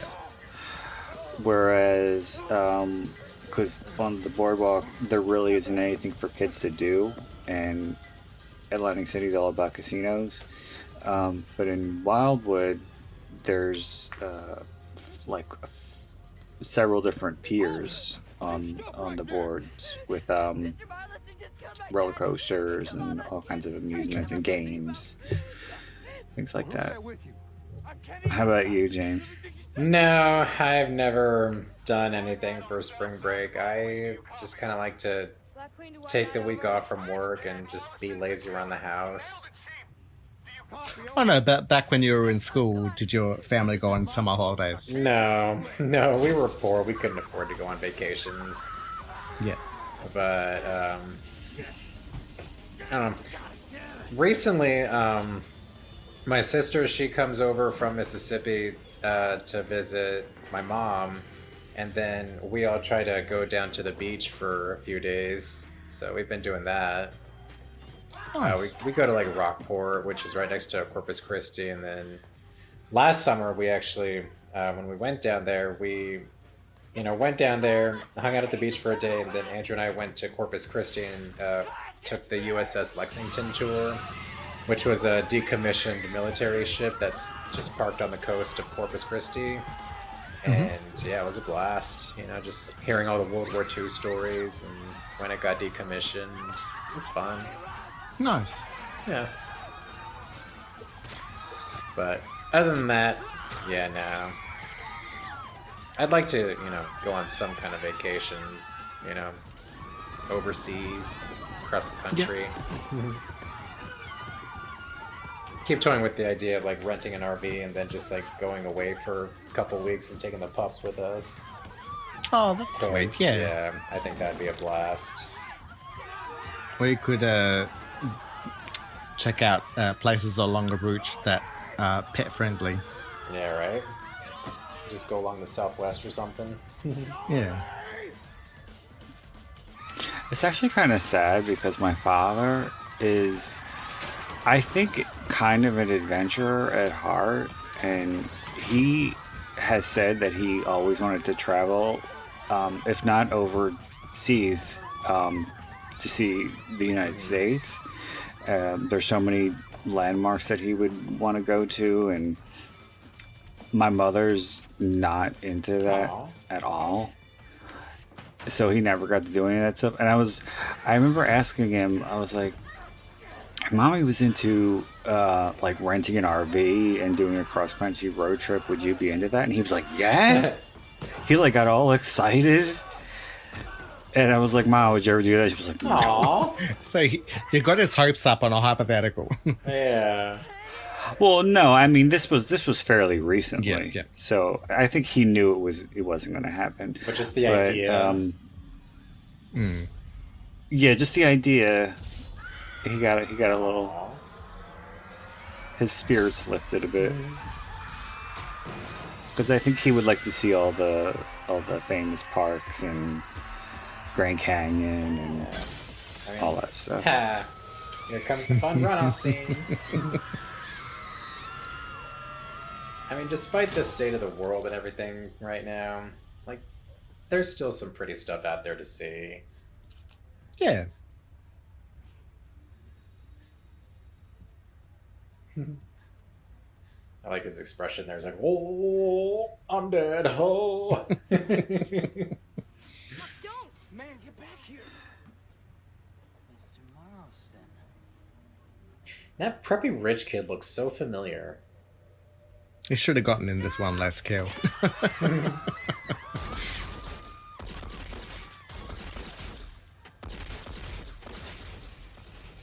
Yeah, firing 2 guns, your aim would not be that accurate. I'm just saying. Like, because firearms take both hands. Yep, yeah. Have you ever shot a gun? Yes. Yes, I have. It is a blast. I'd like to, but I've never got around to it. We've got a firing range. James has his own gun, so don't fuck with him. Yeah. It's fun. The ammo's in another safe. Yes.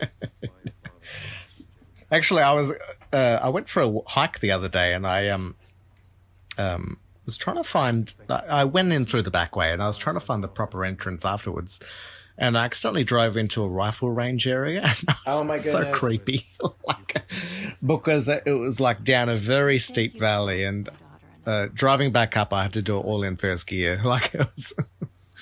Well, thank you for now, ladies. Standard vehicles. I miss driving them. What do you have? A 4-wheel drive? Yeah, I got a Jeep Wrangler.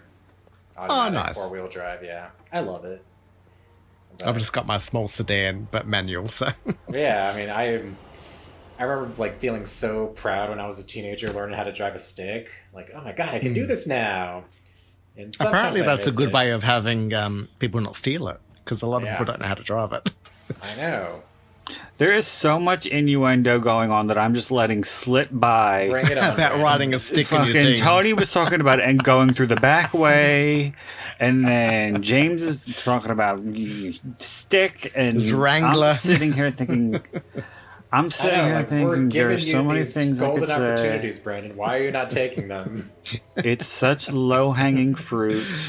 Don't talk about our balls like that. Okay, I don't get the whole Why it went red? water turning red thing. I don't get that. Because it's Cherry Falls. Okay, are there cherries in the water system? What the hell? It was Maybe just it an happens optical seasonally. thing. Is that to signify that, like, during that mass orgy, all their cherries got popped? I mean, no one's a Yes, virgin in that yeah. town. Yes, that's true. That's yes. the toilet water after everyone. Ew. Yes, after the girls cleaned out their hooch. After they douched. After they douched the hymen blood. Gross. I don't think there's a lot of hymen blood. Like it's a sprinkle, isn't it? I wouldn't know. I'm so glad that I have not seen a used tampon in the trash cans at work. Just saying. Oh, I saw one in the fitting room in the store I used to work at. Some girl just took it out. And a used one, yes. Some girl just took it out and just threw it under the bench in the fitting room. So disgusting and trashy. Well, this is Philly we're talking about, so... Oh, it goes the wrong way around. Okay. Well, it goes... What, the credits being backwards? Well, it's supposed to be, again, like the waterfall. Oh, okay. That's a stretch. Well, I did enjoy it, but I find that some people love it much more than I did. It's entertaining. I didn't hate it. I think it deserved a cinema release, but it's good, not great. And it deserved having more gore. That's for sure. Yes, I think it probably would have been a lot better had it had all of the gore, or if it at least had an unrated version. Yeah. Yeah. You know what I always remember, like in the early aughts, I used to see like these straight to video horror movies, like for rent and shit. And this was around the time when movies like Saw and stuff were having the R-rated cut theatrically and then having the unrated on DVD. Yeah. So there would be all these straight-to-video movies that never had theatrical cut with unrated, like splattered on the cover, when there was never an R-rated version to begin with. So it was like, you know, we're just saying that it's unrated just to get you to rent it, basically. Right. Like it's going to be so much better. It's going to be so Garden much State. better. That's where that dude was from. Which one? Oh, I hated that fucking movie. The preppy rich kid. Oh, I okay. like Garden State. I didn't mind Garden State. Okay, different taste. So it was a good. I thought it was a good directorial debut of Zach Braff. Scrubs. Yes. And Natalie Portman is good in anything. I hate those romantic comedies. I hate those romantic comedies where with the opposites, where the girl's like all crazy and whimsical, and the guy's like, you know, kind of more reserved. Yeah, there's a term for that. I was like the pixie girl. Yeah. Fun loving and hippie. Aside from Star Wars, Usually, the only one that I didn't care Natalie Portman in was that movie Annihilation. Oh, yeah. Although I haven't seen StarArs, but I didn't care. Yeah, Annihilation was ho hum. It was just so convoluted. The story made no sense. You seen Closer? Yes. No, I don't think so. I didn't care for that. I didn't mind it. And I thought it was kind of, let's just say, interesting that Natalie Portman is about like 5 foot, and she was like trying to play this bombshell type character with these spike heels and shit. And like, so she was like maybe 5'4" in those heels. Heels make a world of difference. And she was just, I thought she was sort of like the pink haired stripper. Yeah. I don't know. But I remember when that movie came out, it got all this like Oscar buzz and shit, and I think it did win some stuff, but it's a completely forgettable movie. Didn't she win for Black Swan? Yeah. That was a trippy movie.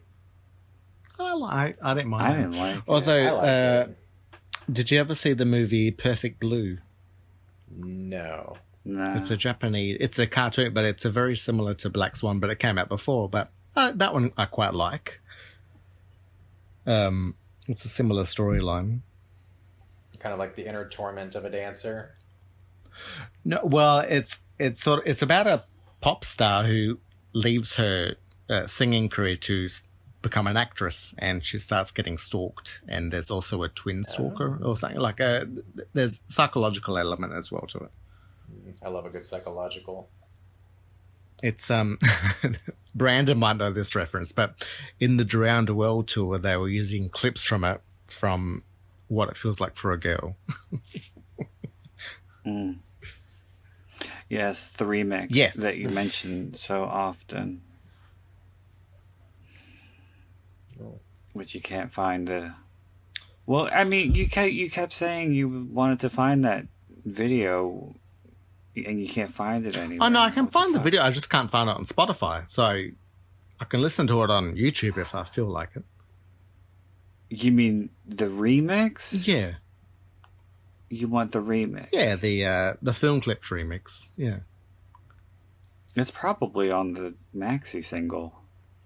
I don't know what it's called. Okay. What it feels like for a guy. I used to have the maxi single. Yeah.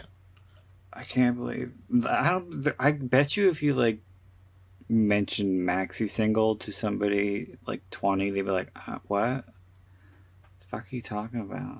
Is that the same thing as a CD single? A maxi single has all the remixes. Yeah, well, we used to call it CD single.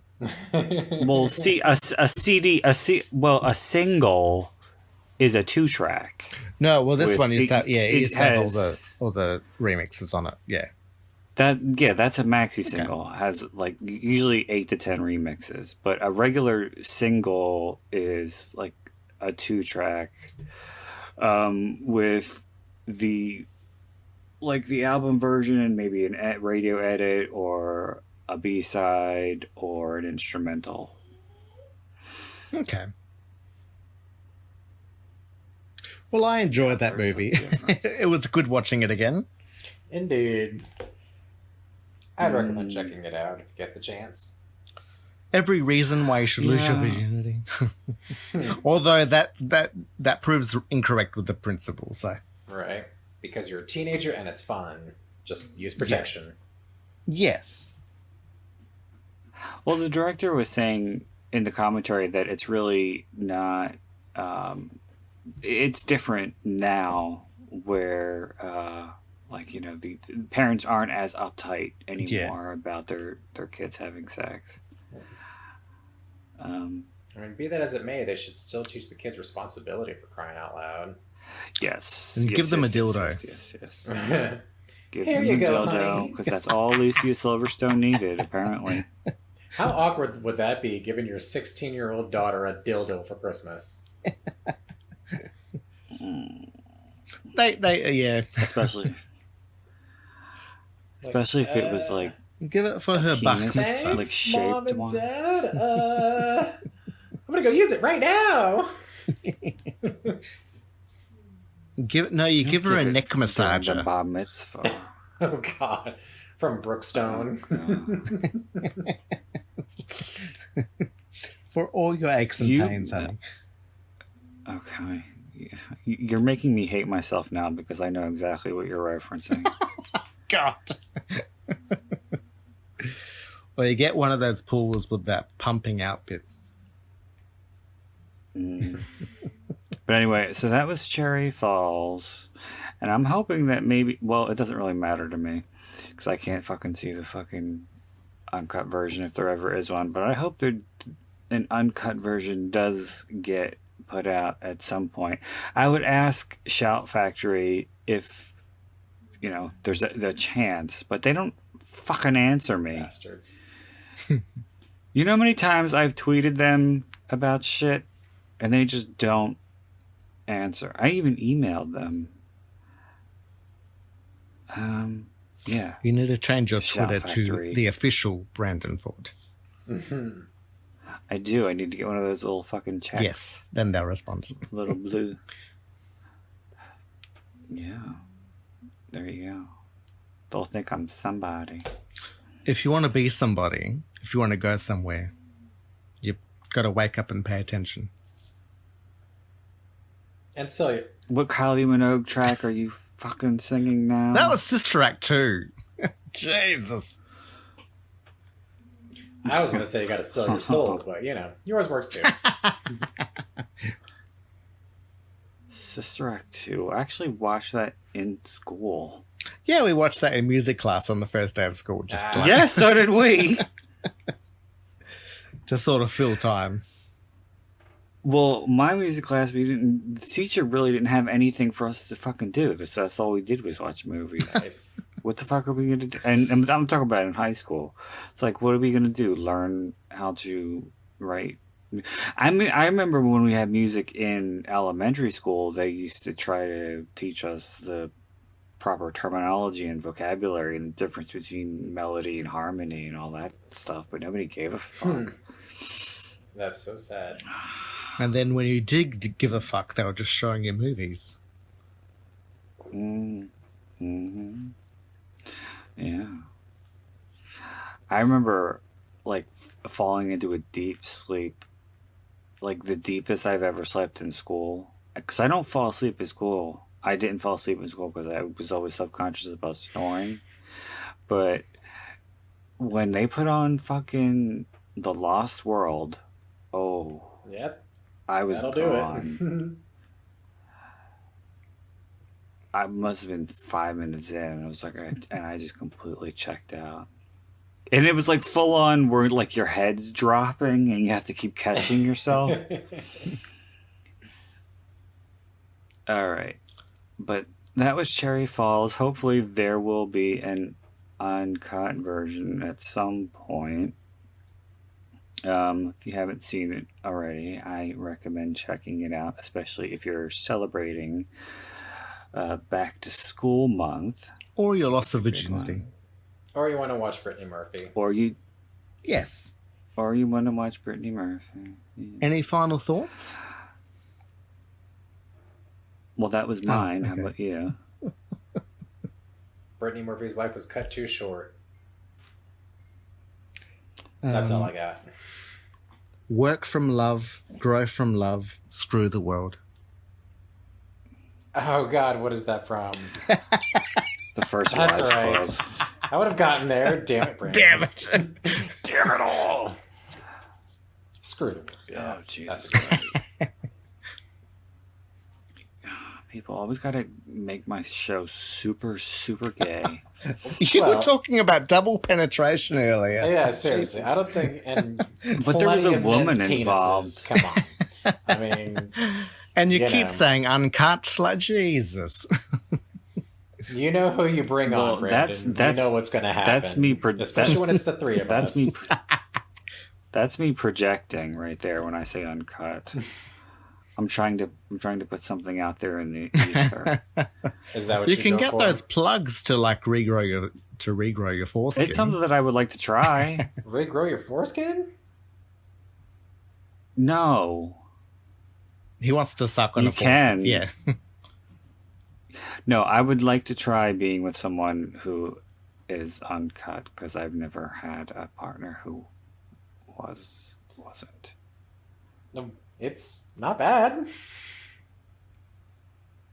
I'm curious about it. Well, on that note, just as long as he's clean. Yes. Yeah, I mean, as long as it's clean, you're good to go. Yeah, everybody clean your foreskin. Watch Cherry Falls, clean your foreskin, and contact Brandon on his private Twitter page to organize a meetup. Yes. Yes. There's Tinder and Grindr, Brandon. Go for it. Must be. You want to get that off your bucket list, and by your bucket list, your asshole. Oh my God. All right. So I want to thank Tony. Thank you. And his fucking foul mouth. And James for joining me for this it was a blast. commentary. And yeah, there will be more back to school or school scares for this September. So until next time, this is Brandon Ford wishing you all unpleasant dreams.